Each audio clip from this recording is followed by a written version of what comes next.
Bonjour à vous tous. Sujet aujourd'hui, le vélo taf. Actuellement je suis sur mon lieu de travail, donc à Bière. Maintenant je vais aller direction la Casa, donc série. Vous pourrez visionner ensuite la vidéo de mon trajet aller-retour.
Me voici arrivé à la Casa, donc à Série, après 2h30 de vélo. Il faut savoir sur la vidéo que vous avez pu regarder, cela représente environ 125 km. Je réalise ça 3 fois par semaine et les 2 jours qui restent, je fais à peu près 90 km. Ben voilà, au chaud, au studio, après 2h30 de vélo. C'est quand même pas si pénible. Bonsoir, bienvenue sur ma chaîne. Avant toute chose, je voulais vous remercier d'avoir participé dans les commentaires de ma première vidéo et surtout, je répète, n'oubliez pas d'appuyer sur le petit pouce, ça ne vous coûte rien du tout et surtout, abonnez à ma chaîne aussi, de nouveau, ça vous coûte rien du tout. Puis n'oubliez pas, surtout, partagez ma chaîne avec vos amis, sur vos réseaux sociaux, partagez s'il vous plaît. Voilà, ce soir, c'est le thème vélo taf. Comment je suis arrivé au vélo taf? C'est simple, à partir de septembre 2019, je réalise tous mes trajets à vélo à tous les temps. Qu'il neige, qu'il pleuve, qu'il fasse froid, qu'il fasse chaud. Voici un petit extrait de mon vélo taf.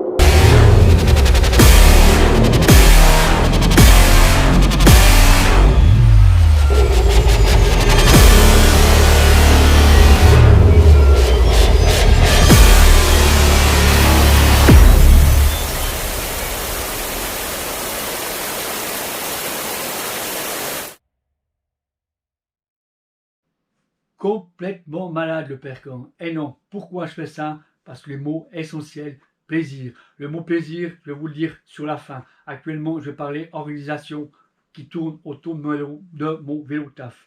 Une journée constitue pour moi de 18h30. Oui, je répète, 18h30 sur 24 heures, c'est pas beaucoup pour le sommeil.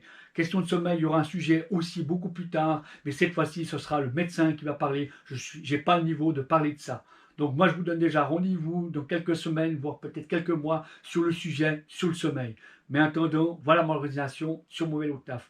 Réveil, 3h15, c'est tôt, oui, mais c'est ce qu'il faut pour prendre un excellent petit déjeuner. L'élément pour moi le plus important, c'est le petit déjeuner. Il faut savoir sur une journée de vélo taf, c'est 7000 calories. Une personne sédentaire, c'est 2500 calories. Donc je peux vous donner, c'est quasiment 3 fois plus.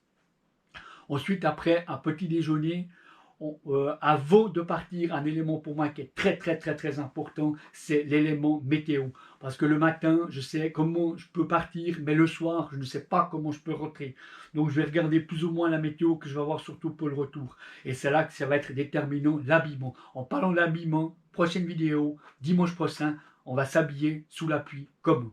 Ce n'est pas le sujet. De nouveau, je reviens en arrière. On va parler de cette organisation de vélo taf. Donc une fois que je suis vraiment bien habillé selon les conditions météo pour l'aller et pour le retour, vers les 5h moins quart, 5h, direction le taf. Et comme vous avez pu constater, bien entendu, je fais un trajet sur l'horizontale. Le problème sur un trajet l'horizontale, de toute manière, on aura un vent favorable et un vent défavorable. Parfois, le vent est méchant avec moi, des fois, il tourne dans la journée. Ça m'est arrivé d'avoir le vent sur les 130 km. C'est très bon pour le moral, ne vous inquiétez pas, c'est pas tous les jours, heureusement. Mais le vent peut être déterminant parce que ça peut me rallonger mes sorties de 30 minutes, voire plus, s'il y a de la neige. Ça m'est arrivé de faire 1 heure de plus que prévu. Et ça, je peux vous dire, il faut récupérer ça. Une fois que j'arrive au travail, vers les 7h30, donc je fais en moyenne entre 2h15, 2h30 de vélo si les conditions sont bonnes pour 65 km. J'ai de la chance où je travaille au département militaire, j'ai les horaires mobiles, donc j'ai pas d'heure vraiment fixe pour aller. Et ensuite, après une journée, ben oui, je travaille à 100%, je travaille entre 8h15 et 9h. Pas plus, parce qu'autrement, je vais risquer de rentrer très tard. Donc, je rigole, vers 16h30, 17h, retour casa pour 65 km.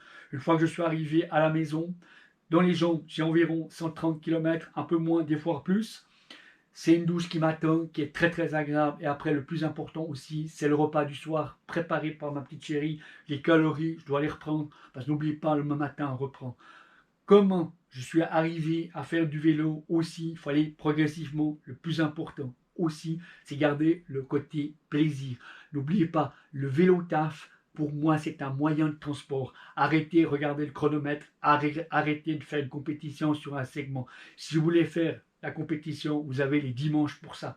Mais faites pas la compétition pour aller travailler. Et aussi, plus vous allez travailler vite, plus vous avez de risques de chuter, que ce soit quand il pleut sur une plaque d'égout, ou que ce soit éventuellement sur un passage clouté. Donc là aussi, prenez pas le risque, ça ne sert à rien. Perdez peut-être 2 minutes de plus, mais arrivez entier au travail. Et gardez sûrement le plaisir. Comment je suis aussi arrivé à ce niveau-là? Simple, j'ai commencé à faire 1 fois sur 2 avec mon vélo et la voiture. Par exemple, le lundi, je prenais ma voiture avec mon vélo. Dans la voiture, je descendais en voiture au travail, je revenais le soir à vélo. Et puis bien entendu, lundi matin, météo, pas météo, j'avais pas trop le choix, je devais quand même aller à vélo. Puis au bout de quelques temps, j'ai constaté que ma voiture restait plus souvent sur le parking. Je payais beaucoup d'impôts pour pas grand-chose. Donc c'est à ce moment-là que j'ai dit à ma petite conjointe, je pose les plaques de ma voiture et à ce moment-là, je suis devenu un gros vélo taffeur. Voilà, voilà, je crois que j'ai vraiment tout dit à ce niveau-là. Je sais, je parle vite, comme je vous dis depuis tout le début. L'idée, c'est pas dépasser trop les 8 minutes. Donc peut-être ce soir, on a dépassé les 8 minutes. Mais maintenant, n'oubliez pas d'appuyer sur le petit pouce aussi et participer aussi dans les commentaires, s'il vous plaît. Grâce à vos commentaires, je pourrai trouver des sujets. Prochain sujet qui va être aussi très important, c'est comment s'habiller. Mais avant de vous donner, je veux dire, la conclusion, n'oubliez pas d'être abonné à ma chaîne. Donc moi, je vous donne rendez-vous dimanche prochain, comment s'habiller en cas de pluie. Ciao!